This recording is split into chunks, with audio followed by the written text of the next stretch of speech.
মিষ্টি কুমড়া আমি যেভাবে রান্না করি সেটা আমি আপনাদের সাথে শেয়ার করব। এভাবে আপনারা খেয়ে দেখবেন, অনেক মজা লাগবে। আমি যেভাবে কেটেছি, মিষ্টি কুমড়া চচ্চড়ি করলে এভাবে কাটতে হয়, এইভাবে কাটলে স্বাদটা দ্বিগুণ বাড়ে।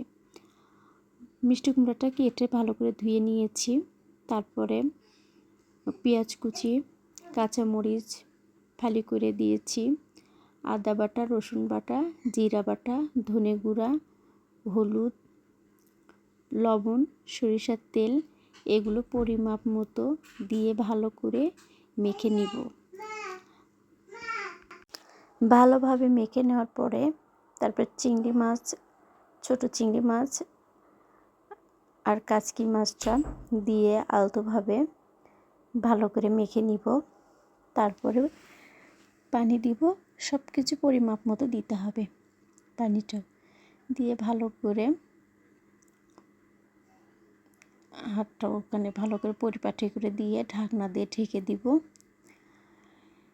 এইভাবে মাটির গ্যাসের চুলায়, মাটির হাঁড়িতে রান্নার মজাই আলাদা।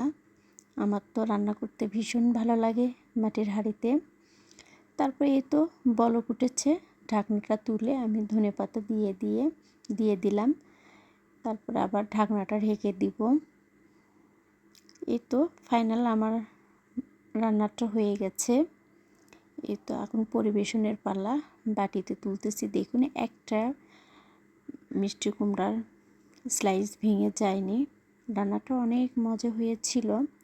আপনারাও এভাবে খেয়ে দেখবেন কেমন মজা হয়েছে। অবশ্যই ভালো লাগবে, সুন্দর সুন্দর কমেন্ট করবেন।